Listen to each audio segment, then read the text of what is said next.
Hello students, good morning. ધોરણ 10 ના ગણિત વિષયમાં લાસ્ટ લેક્ચરમાં આપણે સ્વાધ્યાય 1 વાસ્તવિક સંખ્યા પૂર્ણ કરી નાખ્યું છે. આજે નવું ચેપ્ટર આપણે સ્વાધ્યાય 10 વર્તુળ સ્ટાર્ટ કરીએ છીએ. હવેના સિલેબસમાં જે ટોપિક આપણા 2021 ની એક્ઝામના સિલેબસમાં નથી એ ચેપ્ટરના મુદ્દા આપણે હવે નહીં જોઈએ. બરાબર? કેમ કે સિલેબસ આપણો બહુ મોટો છે. તો જે કોવિડ-19 ના લીધે જે નવી આપણે બ્લુપ્રિન્ટ પેપર સ્ટાઇલ આવી છે એની અંદર જે મુદ્દા બોર્ડ તરફથી ગુજરાત ગવર્નમેન્ટના શિક્ષણ વિભાગ તરફથી જે મુદ્દાઓ સ્કીપ કરવામાં આવ્યા છે એ મુદ્દા આપણે હવે કરવાના નથી. બરાબર? સ્વાધ્યાય 10 વર્તુળ. આ શબ્દ વિદ્યાર્થી મિત્રો આપણા માટે કોઈ નવો નથી, કેમ કે નવમામાં પણ આપણે વર્તુળ શીખ્યા જ છીએ. તો બેઝિક પાયાની વસ્તુ સૌથી પહેલા આપણે શીખવાની રહેશે. સ્વાધ્યાય 10 સર્કલ બહુ નાનું ચેપ્ટર છે, માત્ર બે જ મહાવરા 10.1 અને 10.2. તો મિત્રો વર્તુળ ચેપ્ટર સ્ટાર્ટ કરીએ તો સૌપ્રથમ આપણે વર્તુળ, ત્રિજ્યા, જીવા, વ્યાસ, છેદિકા આવા શબ્દોના અર્થ આપણે ખબર હોવા જોઈએ, તો જ આપણે ચેપ્ટરમાં કંઈક શીખી શકીએ. તો સૌથી પહેલા યાદ રાખોમાં બેઝિક વસ્તુ આપણે જોઈ લઈએ. સૌથી પહેલા વર્તુળ. મિત્રો વર્તુળની જો આપણે વ્યાખ્યા બનાવીએ તો બહુ સરળ વ્યાખ્યા છે. કોઈ એક સમતલ સપાટી હોય, એ સમતલ સપાટીના નિશ્ચિત બિંદુથી, નિશ્ચિત બિંદુ એટલે એ થશે વર્તુળનું કેન્દ્ર. આ સમતલ ચોરસને જે દોર્યું છે એ સમતલના કોઈ નિશ્ચિત બિંદુથી, કેન્દ્રથી સમાન અંતરે આવેલા, બધી બાજુ સમાન અંતરે આવેલા, દાખલા તરીકે મેં 2 સેમી નું વર્તુળ દોર્યું હોય, પરિઘનું માપ છે એ 2 સેન્ટીમીટર રાખી અને મેં સર્કલ દોર્યું હોય, તો કેન્દ્રથી બધી બાજુના અંતર 2 સેન્ટીમીટર જ મળે. એટલે સમાન અંતરે જ બધા બિંદુ કેન્દ્રથી ગોઠવાયેલા હોય છે. તો વર્તુળના કેન્દ્રથી સમાન અંતરે આવેલા બધા બિંદુઓના સમૂહને વર્તુળ કહે છે. ખૂબ સરળ વ્યાખ્યા છે. બરાબર? ચાલો તો સૌપ્રથમ વર્તુળની વ્યાખ્યા બધાને પાકી થઈ જશે. ચાલો એવું હોય તો વ્યાખ્યા આપણે લખી દઉં છું તમને હું.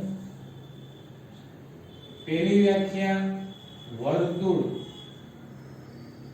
કોઈ એક સમતલ સપાટી હોય જેની અંદર આપણે એક સર્કલ દોરીએ તો સમતલના કોઈ નિશ્ચિત બિંદુથી સમાન અંતરે આવેલા બધા બિંદુઓના સમૂહને વર્તુળ કહે છે. સમતલના કોઈ નિશ્ચિત બિંદુથી, નિશ્ચિત બિંદુ એટલે વર્તુળનું કેન્દ્ર, અને બધી બાજુ સમાન અંતરે આવેલા તમામ બિંદુઓનો જે સમૂહ મળે તેને આપણે કહીએ છીએ વર્તુળ. વર્તુળની જીવા, જે રેખાખંડના મિત્રો બંને અંત્ય બિંદુ વર્તુળ પર હોય, બરાબર? રેખાખંડ AB એ વર્તુળની જીવા છે. તો શોર્ટમાં વ્યાખ્યા લખીએ કે બંને અંત્ય બિંદુ વર્તુળ પર હોય. જો બંને અંત્ય બિંદુ વર્તુળ પર હોય તો તેને જીવા કહેવાય. ખોટો સમય નહીં બરબાદ કરી, આપણે નવમામાં બધું શીખ્યા છે. જીવા ઉપરથી આપણે વ્યાસ પણ આવડી જાય, ડાયામીટર D. ચાલો વર્તુળ વ્યાસ છે મિત્રો એ એક પ્રકારની જીવા જ છે, પણ આ જીવા વર્તુળના કેન્દ્રમાંથી પસાર થાય છે. બરાબર? તો વર્તુળના કેન્દ્રમાંથી પસાર થતી જીવાને વર્તુળનો વ્યાસ કહે છે. નંબર 4 આવશે ત્રિજ્યા. ત્રિજ્યા કેને કહેવાય મિત્રો? જેનું એક અંત્ય બિંદુ વર્તુળનું કેન્દ્ર હોય, એક અંત્ય બિંદુ વર્તુળનું કેન્દ્ર હોય અને બીજું અંત્ય બિંદુ વર્તુળ પર હોય. એક હંમેશા કેન્દ્રમાં હોય અને બીજું વર્તુળ પર હોય તો તેને આપણે કહીશું વર્તુળની જીવા, વર્તુળની ત્રિજ્યા, રેડિયસ. બરાબર? એટલે એની સંજ્ઞા છે r. તો આ બેઝિક વ્યાખ્યા છે અને બાકી કરી લેજો. આ ઉપરાંતના બે શબ્દો કે જે તમે ધોરણ 9 માં શીખ્યા જ છો, સ્પર્શક અને છેદિકા. મિત્રો સ્પર્શક કેને કહેવાય? સ્પર્શક છે એ વર્તુળને માત્ર સ્પર્શે, છેદે નહીં. ખાસ ધ્યાન આપજો. જો આમે સ્પર્શક દોર્યો તો સ્પર્શક કેને કહેવાય? કે જે એવી છેદિકા કે જે એક જ બિંદુમાં છેદતી હોય. તો જો એક જ બિંદુમાં છેદે તો તેને સ્પર્શક કહેવાય. બરાબર? અને છેદિકા કેને કહેવાય મિત્રો? તો છેદિકા છે એ હંમેશા બે બિંદુમાં છેદે. જે વર્તુળમાંથી પસાર થાય, વર્તુળના કોઈ બિંદુમાંથી પસાર ન થાય પણ વર્તુળમાંથી પસાર થાય અને બે અંત્ય બિંદુમાંથી છેદતી જ આગળ વધતી હોય તો તેને કહેવાશે છેદિકા. બરાબર? તો સ્ટુડન્ટ્સ, સ્પર્શક એવો પ્રશ્ન પૂછે કે વર્તુળને કેટલા સ્પર્શક હોય? તો આન્સર આવે અસંખ્ય. કેમ કે વર્તુળ છે એને જેટલા બિંદુ છે એટલા સ્પર્શક છે. બરાબર? આ વર્તુળમાં તમે જેટલા બિંદુઓ ધારવા હોય એટલા ધારી શકો અને વર્તુળના કોઈ પણ બિંદુમાંથી તમે સ્પર્શક પણ દોરી શકો. તો વર્તુળના સ્પર્શકોની સંખ્યા માપી શકાય તેમ નથી, કેમ કે વર્તુળને અસંખ્ય બિંદુ હોય છે. બરાબર? વર્તુળને અસંખ્ય બિંદુ હોય છે તો જેટલા બિંદુ છે એટલા બધા બિંદુમાંથી તમે સ્પર્શક દોરી શકો છો. એટલા માટે વર્તુળના સ્પર્શકોની સંખ્યા અસંખ્ય આવશે. અને અસંખ્ય સ્પર્શક શા માટે છે એનું કારણ આપણે કહેશી કે વર્તુળ એ કોઈ નિશ્ચિત બિંદુથી સમાન અંતરે આવેલા બધા બિંદુઓનો સમૂહ છે. એટલે વર્તુળને અસંખ્ય બિંદુ હોય તો એને અસંખ્ય સ્પર્શક દોરી શકાય છે. બરાબર? તો જુઓ આપણો 10.1 નો પ્રશ્ન પહેલો.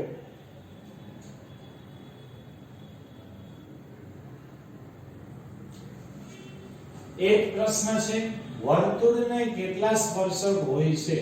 તો આન્સરમાં લખવાનું અસંખ્ય. વર્તુળને અસંખ્ય સ્પર્શક હોય. કારણ? તો કારણમાં લખવાનું કે વર્તુળ એ કોઈ ચોક્કસ બિંદુથી, કોઈ ચોક્કસ બિંદુ એટલે નિશ્ચિત બિંદુ, વર્તુળનું કેન્દ્ર, કેન્દ્રથી સમાન અંતરે આવેલા બિંદુઓનો સમૂહ છે. વર્તુળ છે મિત્રો એ કેન્દ્રથી, નિશ્ચિત બિંદુથી, ચોક્કસ બિંદુથી અનંત અંતરે આવેલા બધા બિંદુઓનો સમૂહ છે. સમાન અંતરે આવેલા બિંદુઓનો સમૂહ છે. તેથી વર્તુળના દરેક બિંદુમાંથી સ્પર્શક દોરી શકાય છે. માટે વર્તુળને અસંખ્ય સ્પર્શકો હોય છે. ચાલો 10.1 માં યાદ રાખવા માટે જે અગત્યનું હતું એ બધું આપણે લઈ લીધો. પ્રશ્ન પહેલો પણ કવર થઈ ગયો. ચાલો ત્યાર પછી જોઈએ પ્રશ્ન 2. આગળ જોઈએ પ્રશ્ન 2. પ્રશ્ન 2 ખૂબ સરળ છે. માત્ર 2 મિનિટનું કામ છે. ખાલી જગ્યા પૂરો. પહેલી ખાલી જગ્યા, સ્પર્શક વર્તુળને કેટલા બિંદુમાં સ્પર્શે? જો વિદ્યાર્થી મિત્રો એક માર્કમાં આવા પ્રશ્નો પૂછાશે. વ્યાખ્યાઓ યાદ રાખવાની બધી ખાસ અભ્યાસ કરજો. આ યાદ રાખવામાં જે વ્યાખ્યા છે તેમાંથી 1 માર્કના પ્રશ્ન પૂછાવાના પૂરા ચાન્સ છે. બરાબર. સ્પર્શકની વ્યાખ્યા અને સ્પર્શકની આપણે હમણાં જ આકૃતિ જોઈ કે વર્તુળનો સ્પર્શક એ માત્ર વર્તુળને સ્પર્શે. બરાબર. કેટલા બિંદુમાં સ્પર્શે? એક જ બિંદુમાં. અને છેદિકા છે એ વર્તુળને 2 બિંદુમાં છેદે. બરાબર. હમણાં જ આપણે જોયું કે સ્પર્શક છે એ વર્તુળમાંથી સ્પર્શ કરી અને નીકળી જશે. બરાબર.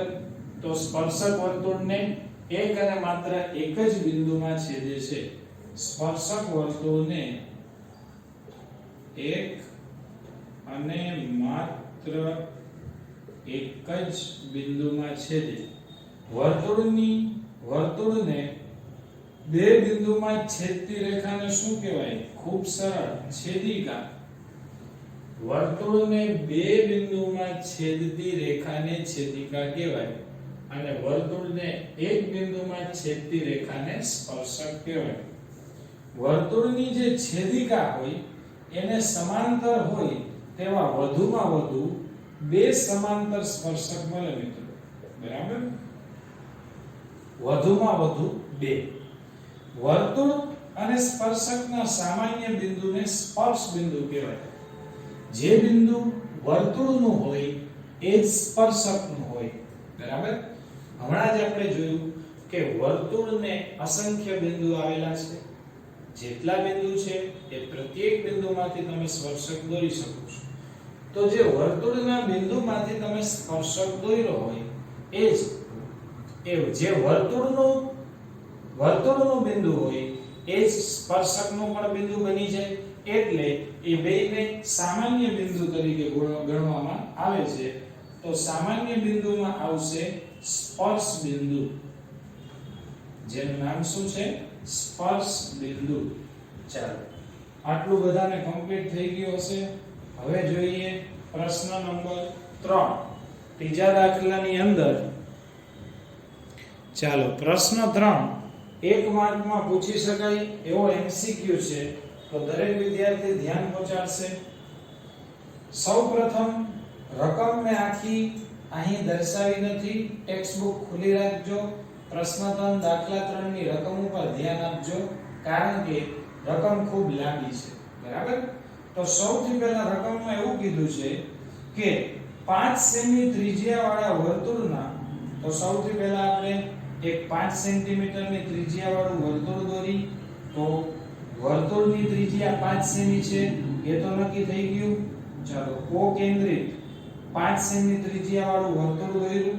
હવે રકમમાં સ્પષ્ટ કીધું છે કે વર્તુળના કોઈ બિંદુ P પાસેથી, એટલે અહીંથી એક વર્તુળનો સ્પર્શક દોરવાનો છે. જે સ્પર્શકનું નામ આપવાનું છે PQ. 5 સેમીની ત્રિજ્યાવાળું કોઈ એક વર્તુળ રચો અને વર્તુળના બિંદુ P પરથી એક સ્પર્શક PQ દોરો અને O છે એ રેખા એવી દોરો કે Q બિંદુમાં છેદે. અને દાખલામાં રેડિયસ થશે OP. જો એક બિંદુ O વર્તુળનું કેન્દ્ર છે જ્યારે બીજું બિંદુ P વર્તુળ પર છે. તો અહીં OP ની લંબાઈ 5 સેમી થાય. OQ જેની લંબાઈ 12 સેમી થાય અને PQ સ્પર્શકની લંબાઈ આપણે શોધવાની છે.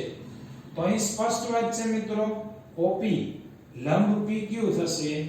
OP લંબ PQ એટલે લંબ કાટખૂણે દુભાગે. કાટખૂણાની સામે કર્ણ હોય અને કર્ણની સામે કાટખૂણો. કહેવાનો અર્થ અહીં OPQ કાટકોણ ત્રિકોણ રચાય છે જેમાં P કાટખૂણો છે, OQ કર્ણ છે. એક બાજુ આપી છે અને બીજી બાજુ આપણે શોધવાની છે. તો ચાલો લખીએ પાયથાગોરસનું પ્રમેય. પાયથાગોરસનું સૂત્ર તો આપણે ઘણા સમયથી શીખતા આવી છીએ, ખ્યાલ જ હોય. કર્ણનો વર્ગ બરાબર એક બાજુનો વર્ગ પ્લસ બીજી બાજુનો વર્ગ. OQ સ્ક્વેર કર્ણનો વર્ગ બરાબર OP સ્ક્વેર પેલી બાજુનો વર્ગ પ્લસ PQ સ્ક્વેર એટલે બીજી બાજુનો વર્ગ. OQ આપ્યા છે 12, OP છે 5 અને PQ આપણે શોધવાના છે. 12 નો વર્ગ 144, 5 નો વર્ગ 25. બંને સંખ્યાને ભેગી કરી દો, +25 -25 અને PQ બની ગયો મિત્રો સૂત્રનો કર્તા. હવે સ્પષ્ટ વાત છે કે બંનેની બાદબાકી કરો. 144 - 25 PQ સ્ક્વેર બરાબર બંનેની બાદબાકી થઈ 119 અને PQ બરાબર √119. તો 119 નું વર્ગમૂળ મિત્રો અસમય સંખ્યા હોવાથી નીકળતું નથી. તમને રકમમાં જુઓ 4 ઓપ્શન આપ્યા છે, નીચે વાંચો છે. તો આ 4 ઓપ્શન ઉપરથી આપણે સ્પષ્ટ કહી શકીએ કે ABCD માંથી કયો ઓપ્શન છે એ જોઈ લેજો. 119 એ અસમય સંખ્યા છે, તેનું સ્ક્વેર રૂટ ન નીકળે તો આપણો ફાઇનલ આન્સર રહેશે 119. જોઈએ ત્યાર પછીનો દાખલો ચોથો. ચાલો જોઈએ ત્યાર પછીનો 10.1 માં આપણો છેલ્લો અને ચોથો દાખલો. એક વર્તુળ દોરો. સૌથી પહેલા એક વર્તુળ દોરવાનું. વર્તુળનું કેન્દ્ર આપી દઈ O કેન્દ્રિત વર્તુળ. એક વર્તુળ દોરો. વર્તુળના સમતલમાં આપેલી કોઈ એક રેખાને સમાંતર હોય તેવી બે રેખા દોરો. સૌથી પહેલા એક વર્તુળ દોરવાનું કહે છે, બરાબર. પછી વર્તુળના સમતલમાં આવેલી કોઈ એક રેખા દોરો. દાખલા તરીકે રેખા L રચીએ જે વર્તુળના સમતલમાં આવેલી છે. તો મુદ્દા તૈયાર કરતા જઈએ. O કેન્દ્રિત વર્તુળમાં ધારો કે કોઈ એક રેખા L, અહીં ધારણા નહીં કરીએ. O કેન્દ્રિત વર્તુળમાં રેખા L આપેલી છે. હવે કોઈ એક રેખા એવી દોરો કે એને સમાંતર હોય તેવી બે રેખા મળે. તો રેખા L ને સમાંતર હોય તેવી બે રેખા દોરવાની છે. અને પૂરું વાંચજો. આગળ પાછું એમ પણ કીધું છે કે એક રેખા તમે જે દોરો છો, જે વર્તુળના સમતલમાં તો છે જ એવી રેખા દોરો, પણ એવી બે પાછી રેખા L ને સમાંતર હોય તેવી બે રેખા એવી દોરો કે જેમાં એક વર્તુળનો સ્પર્શક હોય અને બીજી વર્તુળની છેદિકા હોય. બરાબર.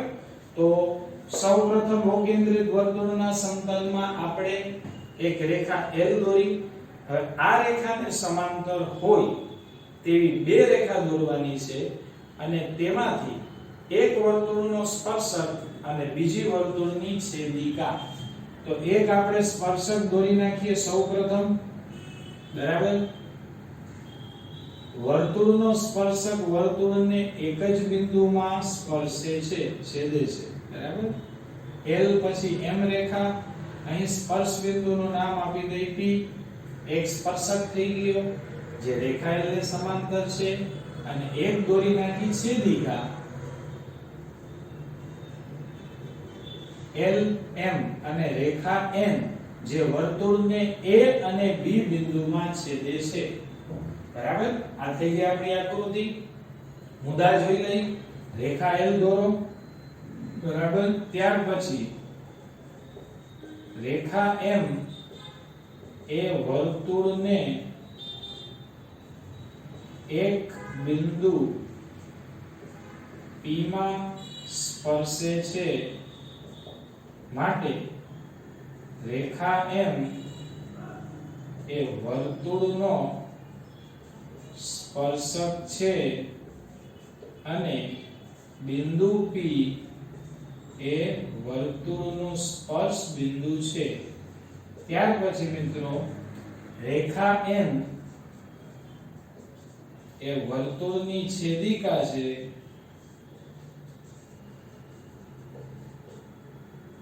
જે વર્તુળને A અને B ભિન્ન બિંદુઓમાં છેદે છે. તો વિદ્યાર્થી મિત્રો ફરી એકવાર આખી રકમને સમજાવું છું. રકમમાં સ્પષ્ટ કીધું હતું એક વર્તુળ દોરો, ત્યાર પછી વર્તુળના સમતલમાં આવેલી એક એવી રેખા દોરો કે જેના દ્વારા આગળની બે રેખા છે એને તે સમાંતર હોય. તો એક રેખા L દોરી, ત્યારબાદ આ બે સમાંતર રેખા એવી દોરવાની કે જેમાંથી એક વર્તુળનો સ્પર્શક બને અને એક વર્તુળની છેદિકા બને. તો આવા પ્રશ્નો બોર્ડના પ્રશ્નપત્રમાં પૂછાતા હોય છે 2 ગુણમાં, બરાબર. તો આજે આપણે ધોરણ 10 ના ગણિતમાં સ્વાધ્યાય 10 વર્તુળ જે 10.1 પૂર્ણ કરી નાખ્યું છે. હવે ચેપ્ટરમાં બાકી છે માત્ર 10.2. તો 10.2 માં 2-3 લેક્ચર જોશે, બરાબર. તો આવતીકાલે આપણે 10.2 સ્ટાર્ટ કરી દેસી અને HW માં 10.1 જે આપણે આજે શીખ્યા એકવાર CW માં અને 2 વાર HW માં કરવાનું છે. સ્વાધ્યાય 10.1 એકવાર ક્લાસ વર્કબુક માં અને 2 વાર હોમવર્ક માં કરજો. પ્રેક્ટિસ કરશો તો આ ચેપ્ટર તમને આવડી જ જશે. ખૂબ સરળ ચેપ્ટર છે. તો આવતીકાલે મળીશું નવા વિડિયોમાં 10.2 સાથે. Okay, thank you.